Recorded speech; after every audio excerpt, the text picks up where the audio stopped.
8ஆம் வகுப்பு உயிரியல் பாடப்பிரிவில் செல்லை பற்றி குறிப்பிடப்பட்டிருக்கிறது. செல் என்பது உயிரினங்களின் அமைப்பு மற்றும் செயல் அலகு. Structural and functional unit of life. Structural அமைப்புன்றது ஸ்ட்ரக்சரல், செயல் அலகுன்றது functional. Structural functional unit of life உயிரினங்கள், அதை செல் என்று அழைக்கிறோம். அப்போ செல் என்பது இல்லை டேஷ் என்பது உயிரினங்களின் அமைப்பு மற்றும் செயல் அலகாகும் என்று வினா கேட்டுட்டு ஆப்ஷன் ஏவில் செல்லு, பியில் திசு, சியில் உறுப்பு, டியில் உறுப்பு மண்டலம் அப்படின்னு கேட்டாங்கன்னா சரியான விடை செல் என்று குறிப்பிடப்பட வேண்டும். அதற்கு அடுத்ததாக செல்கள் பொதுவாக உயிரினங்களின் கட்டுமான அலகு. இல்லை ஒரு பியூட்டிஃபுல்லான ஒரு ஹவுஸு நம்ம கன்ஸ்ட்ரக்ட் பண்ணணும் அப்படின்னா கட்டாயம் பிரிக்ஸ் ஒர்க்கு வேணும். செங்கல் கல்லால் அடுக்கின பிறகு தான் அது வீடாக காட்சியளிக்குது. அதே மாதிரி ஒரு முழு உயிரினமாக கட்டுமானம் ஆகணும் அப்படின்னா அது கட்டாயம் பல மில்லியன் செல்கள் ஒன்றிணைந்து அல்லது ஒரே செல்லு உயிரினத்தை உருவாக்குறது, பல செல்கள் இணைந்து உயிரினங்களை உருவாக்குறது. அடுத்து செல்களை பற்றிய பாடப்பிரிவுக்கு பேர் செல் உயிரியல், இங்கிலீஷில் செல் பயாலஜி எனப்படும்.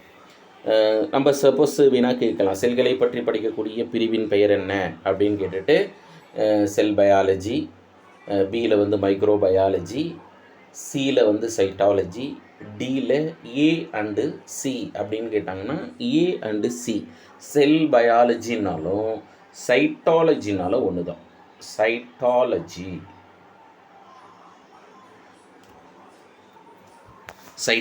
என்றாலும் செல் பயாலஜி என்றாலும் செல்லை பற்றி படிக்கக்கூடியதை தான் நம்ம குறிப்பிடுறோம், சைட்டாலஜி. அடுத்ததாக செல்கள் சவ்வினால் சூழப்பட்ட பிளாஸ்மா சவ்வு, பிளாஸ்மா மெம்ப்ரேன். செல்களுக்கான பாதுகாப்பு படலம் எது அப்படின்னாக்கா பாருங்கள், இது மாதிரி ஒரு பாதுகாப்பான படலம். ஒரு செல்லுக்குள்ளார பல்வேறு விதமான செல் நுண்ணுறுப்புகள் இருக்கும், அதை சுற்றி பாதுகாப்பான படலம் இருக்கும். இந்த படலத்துக்கு பேர் பிளாஸ்மா சவ்வு என்று அழைக்கிறோம். இந்த பிளாஸ்மா சவ்வுக்கு அடுத்து திரவமாக காணப்படுகிறது, அந்த திரவத்திற்கு பேர் சைட்டோபிளாசம். அப்போ சைட்டோபிளாசம் கட்டாயம் ஒவ்வொரு செல்லையும் செல்லை சுற்றி பாதுகாப்பு படலம் பிளாஸ்மா படலம் இருக்கிறது. அதுக்கடுத்து செல்லுக்கு அடுத்து திரவ நிலையில் உயிர் திரவமாக இருக்குது, அந்த திரவத்துக்கு பேர் நம்ம சைட்டோபிளாசம் என்று அழைக்கிறோம். சைட்டோபிளாசம், சைட்டோனா செல்லு, பிளாஸ்மானா திரவம். அப்போ செல்லுள் காணப்படக்கூடிய திரவத்திற்கு பெயர் சைட்டோபிளாசம் என்று அழைக்கிறோம். அதற்கு அடுத்ததாக செல்லினுடைய கட்டமைப்பில் அதனுடைய அளவு பார்ப்போம். பொதுவாக விலங்குகளில் செல்களின் அளவு மைக்ரான் என்ற அலகால் அளவிடப்படுகிறது.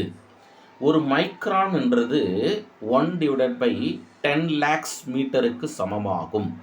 அப்படின்னா இதை ஷார்ட்டாக என்ன பண்ணலாம்னா 1/10⁻⁻6 அப்படின்னும் எழுதலாம். 10⁻⁻6. அப்போனா ஒரு மீட்டர் எடுக்கப்படும் போது அந்த ஒரு மீட்டரை 10 லட்சம் பிரிவுகளாக பிரித்த பிறகு அந்த 10 லட்சம் பிரிவில் ஒன்று இருக்குது பார்த்தீங்களா, அதை தான் நாம் ஒரு மைக்ரான் என்று குறிப்பிடுகிறோம். அப்போ பாருங்கள் எவ்வளோ நுண்ணிய அளவு. அதனால தான் பெரும்பாலும் நுண்ணுயிரிகளை நம்ம சாதாரண கண்ணால் பார்க்க இயலாது. எலக்ட்ரான் நுண்ணோக்கி, எலக்ட்ரான் மைக்ராஸ்கோப் மூலமாக தான் பார்க்க முடியும்.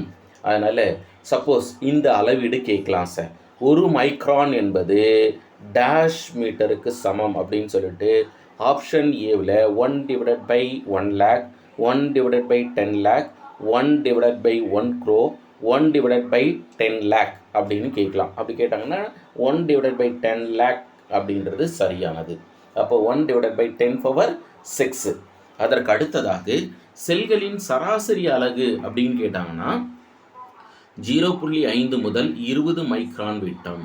அப்போ பொதுவாக செல்லு, அது தாவர செல்லாக இருக்கட்டும் விலங்கு செல்லாக இருக்கட்டும், சராசரியாக மிக குறைந்த அளவாக 0.5 முதல் 20 மைக்ரான் விட்டம் வரை வேறுபடுகிறது என்று குறிப்பிடப்படுகிறது.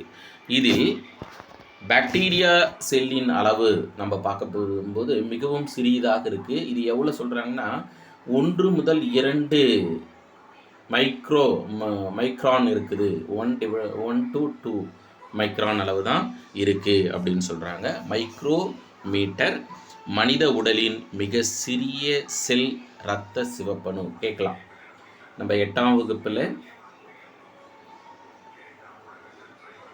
மனித உடலின் மிக சிறிய செல் எது என்று கேட்டாங்கன்னா இரத்த சிவப்பணுக்கள், ரெட் பிளட் செல், ஆர்பிசி. ஷார்ட்டாக நம்ம என்ன படிச்சிருக்கோம், ஆர்பிசி அப்படின்னு. சில சமயங்களில் ஆப்ஷனில் ஆர்பிசின்னு கூட கேட்கலாம்.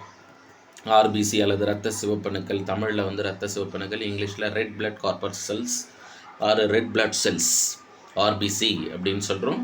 அடுத்ததாக மிக நீண்ட செல், மனித உடலில் மிக நீண்ட செல் அப்படின்னு நீங்கள் எடுத்துக்கிட்டிங்கன்னா நரம்பு செல்லை மிக நீண்ட செல்லாக நம்ம பார்க்குறோம். அப்போது மனித உடலில் மிக சிறிய செல் என்று கேட்டாங்கன்னா ஆர்பிசி, மனித உடலில் மிக நீண்ட செல் அப்படின்னு கேட்டாங்கன்னா நரம்பு செல். அது எவ்வளோ இருக்குது அப்படின்னா 90லேருந்து 100 சென்டிமீட்டர் நீளம் கொண்டதாக பார்க்கப்படுகிறது. அதற்கு அடுத்ததாக மனித அண்டைச்செல் பார்க்குறோம். அண்டைச்செல் 8ஆம் வகுப்பில் அண்டைச்செல்லினுடைய அளவு கொடுத்துருக்கு. எவ்வளோனா 100 மைக்ரான் அளவுடையது. 100 மைக்ரான் அளவுடையது. 100 மைக்ரோமீட்டர் அப்படின்னு சொல்கிறோம். இதை மைக்ரோமீட்டர். அடுத்ததாக பல செல் விலங்குகளில் மிகப்பெரிய செல் எது அப்படின்னு கேட்டாங்கன்னா நெருப்புக்கோழி, ஆஸ்ட்ரிச். நெருப்புக்கோழியினுடைய முட்டை தான் ரொம்ப பெருசாக இருக்கும். ஆஸ்ட்ரிச்சினுடைய செல்லு மிகப்பெரிய செல்லாக நம்ம பார்க்குறோம். இந்த செல்லை நம்ம பொதுவாக ஏற்கனவே படிக்கும்போது என்ன சொல்லணும் அப்படின்னா, செல்களை சாதாரண கண்ணால் பார்க்க இயலாது அப்படின்னு நம்ம ஸ்டேட்மெண்ட் ஒன்று சொல்லிட்டோம். ஆனால் மிகப்பெரிய செல்லான நெருப்புக்கோழியினுடைய முட்டையில் இருக்கக்கூடிய செல்லை சாதாரண கண்ணால் பார்க்க முடியும். ஏன்னா மிக பெருசாக இருக்கிறதால. அதற்கு அடுத்ததாக மிக சிறிய பாக்டீரியா எது அப்படின்னு கேட்டாங்கன்னா மைக்கோபிளாஸ்மா. நம்ம ஆரம்பிக்கப்படும் போதே சொன்னோம். ஆரம்பிக்கப்படும் போது என்ன படித்தோம் அப்படின்னாக்கா ப்ரோகேரியட்டுக்கு எடுத்துக்காட்டு என்னன்னு படித்தோம். அதில் பாக்டீரியா, சைனோ பாக்டீரியா, மைக்கோபிளாஸ்மா அப்படின்னு படிச்சிருந்தோம். அப்போ மைக்கோபிளாஸ்மான்றது ப்ரோகேரியட்டிக் செல். மிக சிறிய பாக்டீரியா எது அப்படின்னா மைக்கோபிளாஸ்மா. இதனுடைய அளவு எவ்வளோ சொல்கிறாங்க அப்படின்னா 0.0001 மில்லிமீட்டர் அளவுடையது. எவ்வளோ மிக சிறிய நுண்ணிய அளவாக இருக்கிறது பாருங்கள். அதனால் செல்லை பற்றிய அறிமுகத்தில் மிகப்பெரிய விலங்கு செல்லு, மிகச்சிறிய செல்லு, அதுக்கு அடுத்ததாக மனித உடலில் மிக சிறிய செல், மனித உடலில் நீண்ட செல், இப்படிலாம் வினாக்கள் கேட்டாங்க அப்படின்னா இரத்த சிவப்பணுக்கள், நரம்பு செல்கள், நெருப்பு கோழியினுடைய முட்டை, மைக்கோபிளாஸ்மா என்று குறிப்பிட்டோம்னா சரியான விடையாக இருக்கும்.